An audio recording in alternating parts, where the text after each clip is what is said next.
Bab 956. He Jinqi mengatupkan mulutnya ketika dia mendengar omelan tuan kedua, dan tidak mengatakan apa-apa. Lin Yu tidak bisa menahan sedikit terkejut ketika dia mendengar ini. Dia menoleh dan melirik He Zizhen. Mendengar apa yang dimaksud He Zizhen, sepertinya dia tidak ingin membiarkan dirinya tahu tentang masalah ini, dan dia tidak bisa menahan untuk curiga. Jiarong, kamu sudah lama di sini. Keluarga kamu pasti khawatir tentang itu. Kamu tidak perlu memikirkan apapun. Kembali dan bersatu kembali dengan keluargamu. He Zizhen tersenyum pada Lin Yu melalui kaca spion. Ngomong-ngomong, kali ini aku bisa tinggal di Beijing beberapa hari lagi. Setelah beberapa hari, kamu punya waktu. Mari kita duduk bersama. Aku hanya ingin menanyakan sesuatu. Ini baik. Lin Yu tersenyum dan mengangguk, melihat bahwa He Zizhen enggan untuk mengatakannya, jadi dia tidak bertanya lebih banyak. Setelah itu, He Zizhen mengirim Lin Yu kembali ke rumah. Jauh dari komunitas, Lin Yu melihat beberapa sosok yang dikenal berdiri di persimpangan, termasuk Li Zhensheng, melangkah, 100 orang, Chun Sheng, Qiuman, Del. Orang-orang, yang paling penting adalah sosok yang dia impikan. Setelah sekian lama, dia melihat wajah akrab Jiang Yan lagi, matanya sedikit memerah, dan dia merasa sedikit sedih seumur hidup. Saya melihat Jiang Yan, ditemani oleh Li Qianying, melihat dengan penuh semangat ke kedua sisi jalan setelah dia melihat mobil yang dikendarai He Zizhen. Tubuhnya tiba-tiba berhenti, dan dia berlari dengan cemas, mengedipkan matanya. Melihat jeep tanpa berkedip, meskipun dia tidak bisa melihat situasi di dalam mobil, dan tidak mengenali nomor plat He Zizhen, dia sepertinya bisa merasakan Lin Yu di dalam mobil ini. He Zizhen mencicit mobil hingga berhenti, dan tersenyum pada Lin Yu. Jiarong, kami tidak akan mengganggumu untuk bersatu kembali dengan keluargamu, ayo pergi dulu. Setelah Lin Yu keluar dari mobil, He Zizhen pergi dengan cepat. Jiarong. Saat dia melihat Lin Yu, Jiang Yan tidak bisa lagi menahan kegembiraan di hatinya. Dia bergegas dan memeluk Lin Yu, air mata mengalir, dan tubuhnya bergetar terus-menerus. Lin Yu memeluk tubuhnya yang lembut di pelukannya lagi, dan untuk sesaat, dia sangat bersyukur untuk sesaat. Dengan hati yang hangat, dia dengan lembut memeluk tubuhnya dan berkata dengan lembut, "Tidak apa-apa, aku kembali." "Tuan, Anda sudah kembali, tetapi Anda membuat kami khawatir sampai mati." Li Zhensheng dan yang lainnya semua bersemangat, bahkan wajah Bu Cheng dan Bai Rentu, yang selalu dingin dan tanpa ekspresi, menunjukkan senyuman di wajah mereka. Li Qianying berdiri di samping melihat Lin Yu dengan kegembiraan, air mata berkedip di matanya. Dia iri karena Jiang Yan bisa menerkam lengan Lin Yu, dan dia bisa melepaskan semua keluhan dan kekhawatirannya selama bertahun-tahun. Dan dia hanya bisa mencerna kekhawatiran dan kekhawatiran di dalam hatinya, tetapi dia tahu bagaimana menjadi puas, dan dapat melihat Lin Yu dengan begitu tenang dan melihat Lin Yu semuanya baik-baik saja, dia juga merasa itu sudah cukup. Jiang Yan menangis dalam pelukan Lin Yu untuk waktu yang lama sebelum menenangkan diri, mengingat ada begitu banyak orang di sekitar. Dia dengan cepat menyeka air matanya, dan berbisik kepada Lin Yu, "Maaf, aku malu padamu, tapi aku hanya ingin menangis." "Tidak apa-apa, tidak malu." Lin Yu tersenyum dan berkata dengan bercanda, "Aku sudah lama tidak melihatku. Jika kamu tidak menangis, menurutku itu tidak normal. Kupikir kamu telah menemukan teman." "Persetan, ini tidak formal." Jiang Yan mencubitnya dengan marah, lalu membawanya pulang. Dalam perjalanan, Jiang Yan memintanya untuk pulang sebentar. Jangan sampai ketinggalan, karena dia telah bersama orang tua dan ibu baptisnya. Kata Lin Yu hanya dalam perjalanan bisnis. Li Suqin dan Qin Siulan awalnya berencana untuk kembali ke Qinghai setelah bulan pertama, tetapi karena Lin Yu sedang dalam perjalanan bisnis dan Jiang Yan, Ye Qingmei, dan Xin Jie ada di rumah sendiri, mereka tidak dapat yakin, jadi mereka terus tinggal. "Ngomong-ngomong, bagaimana dengan membersihkan alis?" Lin Yu melihat sekeliling, melihat bahwa Ye Qingmei tidak ada di sana, dan bertanya dengan curiga. Perusahaan agak sibuk, Qingmei tidak bisa pergi, mengatakan bahwa dia akan kembali pada malam hari. Jiang Yan menjelaskan dengan tergesa-gesa. Setelah pulang ke rumah, Lin Yu melakukannya, seperti yang diperintahkan Jiang Yan, berpura-pura baru saja kembali dari perjalanan bisnis. Saat memasuki rumah, dia berpura-pura memberitahu Li Zhensheng tentang hal-hal menarik yang terjadi selama perjalanan bisnisnya. Tapi setelah Qin Xiulan melihatnya, matanya merah, dan dia mengangguk penuh semangat, dan berkata, senang bisa kembali saja. Setelah melihat Lin Yu, Li Suqin juga memiliki kabut di matanya, tetapi dia tidak banyak bicara, dan sambil memegang sayuran di atas meja, Li Suqin meminta Lin Yu untuk mencuci tangan dan makan dengan cepat. Orang tua itu juga segar dalam sekejap, dengan bersemangat mengeluarkan sebotol anggur yang baik dalam koleksinya, dan berkata bahwa dia akan menemani menantunya untuk minum-minum hari ini agar tidak beruntung. Lin Yu melihat reaksi ketiga orang tua itu dan menyadari bahwa mungkin ketiga orang tua itu sudah menebak sesuatu, tetapi Jiang Yan tidak mengatakan yang sebenarnya, mereka bekerja sama dengan Jiang Yan dan berpura-pura tidak tahu. Hati Lin Yu tiba-tiba masam. Hari-hari ini, dia sangat sulit di ruang interogasi. Faktanya, keluarganya tidak lebih baik dari dia. Namun untungnya, kini keluarga tersebut memiliki kesempatan untuk duduk bersama lagi. Semua orang diam-diam tidak bertanya terlalu banyak tentang pengalaman Lin Yu selama periode ini, tetapi terus menyapa Lin Yu untuk makan malam dan mengobrol tentang masa depan. Namun, setelah berbicara tentang rencana masa depan, tangan Lin Yu Jiacai tiba-tiba ragu-ragu. Masa depan.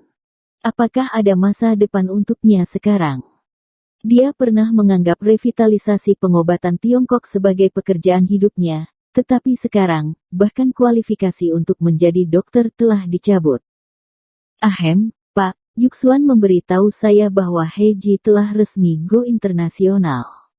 Dia ingin mencari orang yang bertanggung jawab atas Departemen Luar Negeri, tetapi dia khawatir menemukan orang lain, jadi dia ingin bertanya apakah Anda bisa membantu. Tolong dia. Li Zhensheng melihat depresi di hati Lin Yu dan buru-buru berkata kepada Lin Yu. Ya, Qin juga menelepon saya hari itu, mengatakan bahwa Rongqin Meiyan akan memasuki dunia juga, dia terlalu sibuk, dan ingin Anda membantu mengendalikannya. Jiang Yan juga buru-buru mengatakan bahwa sebelumnya, dia tidak ingin Lin Yu bekerja dengan Sue Qin dan menyukai cuka Sue Qin, tetapi sekarang selama Lin Yu dapat mengalihkan perhatiannya dan menjadi bahagia, dia bersedia membuat konsesi apapun. Lin Yu tersenyum dan menggelengkan kepalanya, lalu menoleh ke Li Qianying dan bertanya, Qingmei tidak kembali hari ini. Seharusnya itu terkait dengan gangguan massal hari ini. Li Qianying memandang rendah saat mendengar ini, menundukkan kepalanya, dan berkata dengan lembut, proyek teknik biologi Li mungkin ditutup untuk sementara. Mematikan. Ekspresi Lin Yu tiba-tiba berubah ketika dia mendengar kata-kata itu, dan jantungnya tersentak, tetapi dia merasa lega dalam sekejap. Pada titik ini, proyek teknik biologi Li telah benar-benar kehilangan kredibilitasnya, bahkan jika tidak ditutup, apa gunanya?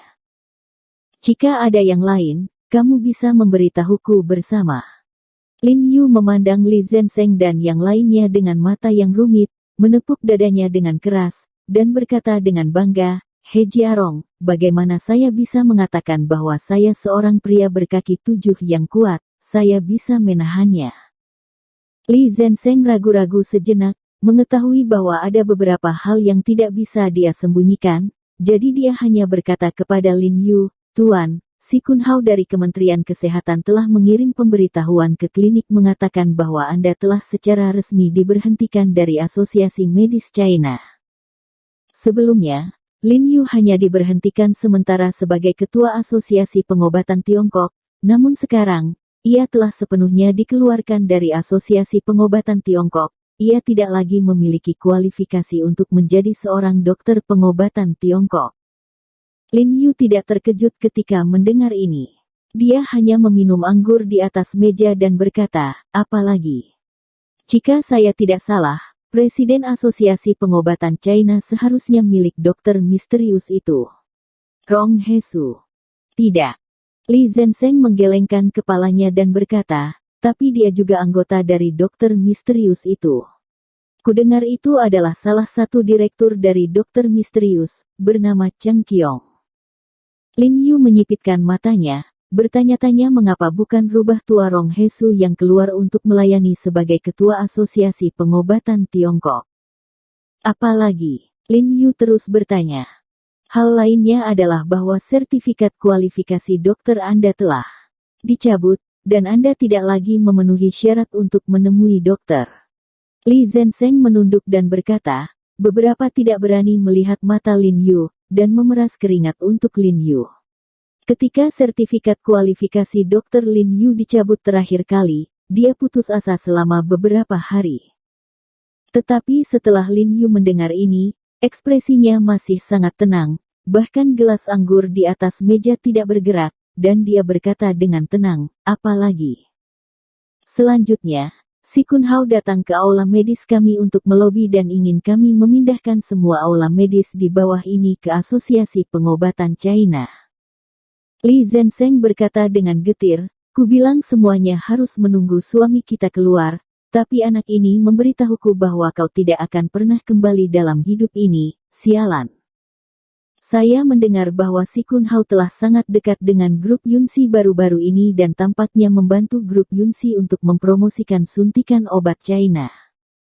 Pada saat ini Li Qianying tiba-tiba menyela. "Injeksi obat Cina." Lin Yu menyipitkan matanya dan mencibir. Sebagai orang awam pengobatan China, dia tidak tahu betapa berbahayanya suntikan obat China. Biarkan dia pergi. Jika ini terus berlanjut, dia akan hancur cepat atau lambat. Jika sebelumnya, Lin Yu masih dengan getir berusaha membujuknya untuk mencegah penerapan suntikan obat Tiongkok dalam skala besar untuk mencegah lebih banyak nyawa.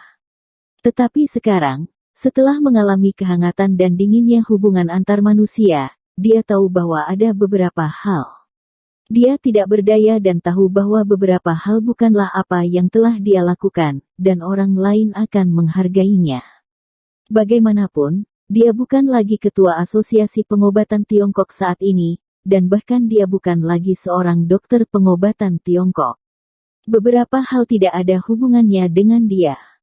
Mungkin sudah terlambat untuk menyesal ketika mereka yang memfitnah dan memfitnah dia putus asa dan memikirkannya lagi. Setelah makan, Lin Yu membawa Li Zhensheng dan yang lainnya ke rumah sakit, karena beberapa hal tidak nyaman untuk dibicarakan di rumah. Pada saat ini, aula medis sedikit berbeda. Plakatnya dilepas oleh Li Zhensheng, dan meja konsultasi serta lemari obat di ruangan itu juga diletakkan di pojok oleh Li Zhensheng. Seluruh aula tampak agak kosong dan suram entah kenapa. Memikirkan adegan di mana pasien di sini telah menggosok bahu mereka dan berbaris di jalan di luar, Lin Yu tidak bisa menahan diri untuk tidak menghela nafas dengan emosi. Sekarang tahun baru Imlek tinggal 3 bulan lagi, itu tidak lain adalah apa-apa. "Tuan, tidak apa-apa, cepat atau lambat orang-orang ini akan mendatangi kita." Li Zhensheng sepertinya melihat kehilangan Lin Yu, mendengus, dengan marah berkata, "Aku hanya memohon dan tidak akan mentraktir mereka." Dia berkata dengan dingin, dia selalu mengagumi gigi ganti gigi. Lin Yu tersenyum dan menggelengkan kepalanya. Setelah membersihkan set teh, dia menyuruh semua orang untuk minum teh di kamar. Dia tiba-tiba memikirkan sesuatu dan bertanya kepada semua orang, "Ngomong-ngomong, apa kamu tahu siapa yang membawaku kali ini menyelamatkan? Bukankah Rye?" Li Zhensheng dan yang lainnya cukup terkejut, mereka menunggu di perempatan setelah menerima telepon dari Rye. "Tidak, Rye bilang itu bukan dia seharusnya tidak berbohong padaku." Lin Yu mengangguk dengan sungguh-sungguh, meskipun He Zizhen memiliki posisi tertentu di ketentaraan, dia tidak setingkat Yuan Jinsu dan istrinya. "Aku tahu siapa itu." Pada saat ini, Suara bernada tinggi tiba-tiba datang dari luar pintu, dan kemudian sosok dengan aura keagungan masuk.